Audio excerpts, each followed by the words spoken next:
मुंह से तुर्श पानी निकलना शुरू हो जाता है, भूख उसकी कम हो जाती है, कब्ज़ भी हो जाती है, प्यास बार बार लगती है और पेशाब जो है वो रुक रुक कर आता है। बिस्मिल्लाहिर्रहमानिर्रहीम, अस्सलाम वालेकुम। और ये जो आज मैं वीडियो आपके सामने पेश करने लगा हूँ वो है गैस्ट्राइटिस यानी बरमे मैदा। बरमे मैदा इब्तदा जो होती है इसकी वो तेज़ाबियत से होती है, उसके बाद दर्द शुरू हो जाता है और फिर यही जब गैस्ट्राइटिस ज़्यादा बढ़ जाता है तो फिर ये मैदे का ज़ख़म की सूरत अख्तियार कर लेता है, छोटे छोटे ज़ख़म हो जाते हैं और मरीज़ बहुत ज़्यादा तकलीफ़ में होता है। इसमें जो है सफ़ेद गाढ़े रंग की रतूबत जो है वो अंदर गिरती रहती है, ये मैदे में से निकल के गिरती रहती है और बहुत ज़्यादा मरीज़ को तकलीफ़ देती है। बरमे मैदा की दो मोटी मोटी अक़साम हैं, बरमे मैदा हाथ यानी एक्यूट गैस्ट्राइटिस और बरमे मैदा मुज़म्मन यानी क्रॉनिक गैस्ट्राइटिस। ये क्यों पैदा होता है? इसकी वजह ख़राब और बासी खाने खाना, बाज़ार का खाना खाना, कच्ची सब्ज़ियाँ और तुर्श अशिया ज़्यादा इस्तेमाल करना, मसालेदार या ज़्यादा मीठी अशिया खाना, मिठाई वगैरह, कच्ची सब्ज़ियाँ और तुर्श अशिया खाना, गाजर और मूली का कच्चा खाना ज़्यादा, थोड़ा बहुत खा लें तो वो तो कोई नहीं, सलाद में खाया जाता है, लेकिन ज़्यादा इस्तेमाल करने से वो मैदे में जाकर खरानी पैदा करते हैं और फिर मैदे में दर्द शुरू हो जाता है।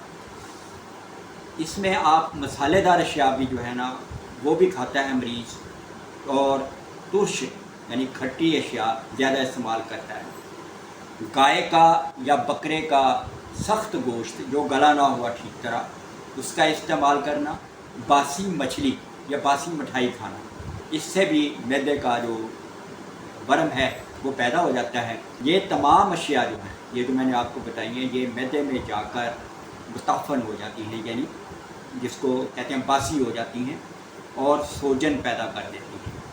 ऐसे मरीज़ की निशानी ये है कि पेट में बोझ सा पड़ जाता है, तुर्श और खट्टे डकार आते हैं, यानी तेज़ाबियत बहुत ज़्यादा बढ़ जाती है, मुंह से तुर्श पानी निकलना शुरू हो जाता है, भूख उसकी कम हो जाती है, कब्ज़ भी हो जाती है, प्यास बार बार लगती है और पेशाब जो है वो रुक रुक कर आता है, तकलीफ़ से आता है, मरीज़ बहुत परेशान हो जाता है। अगर इसकी तशख़ीस हो जाए, ये मतलब मेडिकल साइंस में इसकी तशख़ीस का तरीका है, हम तो नब्ज़ लेकर बताते हैं, लेकिन मेडिकल साइंस में इसकी तशख़ीस है, गैस्ट्रोस्कोपी उसको कहते हैं। उसके ज़रिए जब पता चल जाए कि ये इसको बरमे मैदा है तो उसका फौरी तौर पे इलाज शुरू करवा दें तो मरीज़ तंदुरुस्त हो जाता है। अगर मरीज़ लापरवाही करे और इस मर्ज़ को बढ़ाए यानी ज़्यादा अहमियत ना दे कि चलो जी कोई बात नहीं, तेज़ाबियत हो रही है, कोई बात नहीं, पेट में दर्द हो रहा है, मैदे में दर्द हो रहा है, तो वो फिर बहुत ज़्यादा बढ़ जाता है, क्रॉनिक हो जाता है और उससे मैदे में जो है ना वो ज़ख़म बन जाते हैं। जब ये पता चल जाए तो फिर मरीज़ की जो खुराक है उसको कम कर दें, रोक दें और मैदे को मुकम्मल तौर पर आराम दें। अगर ज़्यादा भूख महसूस हो तो सिर्फ़ दूध दें। मैं एक नुस्खा बताने लगा हूँ, ये मैंने सारा बता दिया है कि ये किस तरह होता है। बाद लोग ये कहते हैं ये हकीम साहब आप ना बहुत बताते हैं, आप सिर्फ ये बता दिया करें कि इसका नुस्खा क्या है। जब मैं नुस्खा बताऊँगा तो आपको क्या पता है कि किस मर्ज़ का ये नुस्खा मैं बता रहा हूँ, इसलिए उसकी तशरीह करना जो होता है ना वो लाजमी होता है। ये आपको कोई भी नहीं बताता, आप नुस्खे बता देते हैं, कहते हैं ये 5 दिनों में ये हो जाएगा, 10 दिनों में ये हो जाएगा, लेकिन ये ऐसा नहीं होता। जब तक आपको पता नहीं चलेगा कि किस वजह से आपको ये तकलीफ़ हो रही है, आप उसका इलाज कैसे करेंगे। खुद चाहे आपने अपना इलाज भी करना है, तो जब तक आपको पता नहीं होगा कि ये क्या तकलीफ़ है, किस चीज़ का इलाज करेंगे आप। मैं नुस्खा एक बता रहा हूँ, आप इसको नोट कर लीजिएगा।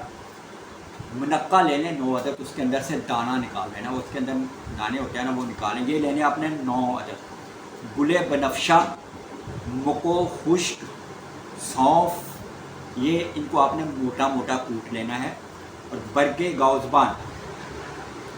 गाउज़बान, कासनी की जड़, नीम कोफ्ता और मलठी, ये आपने नीम कोफ्ता लेनी। ये सारी चीज़ें आपने 5 ग्राम लेंगे, जो मैंने अभी आपको बताया। नीम कोफ्ते से मुराद ये होता है कि उसको थोड़ा सा कूटा हुआ हो, मुकम्मल तौर पे उसको सफूफ ना बनाया हुआ।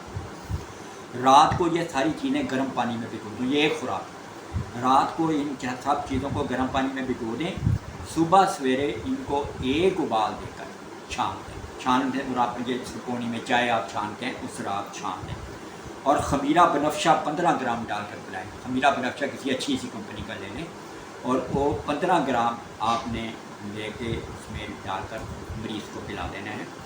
और शुरू में उसको साबूदाना, दलिया, मूंग की दाल छिलके वाली, मूंग की दाल छिलके वाली खिलानी है, ठीक है। 10 दिन बाद जब ये 10 दिन हो जाए मरीज़ को खाते हुए, तो उसको पता चलेगा कि उसको बहुत ज़्यादा फ़ायदा हुआ है और उसको फ़ायदा हो रहा है।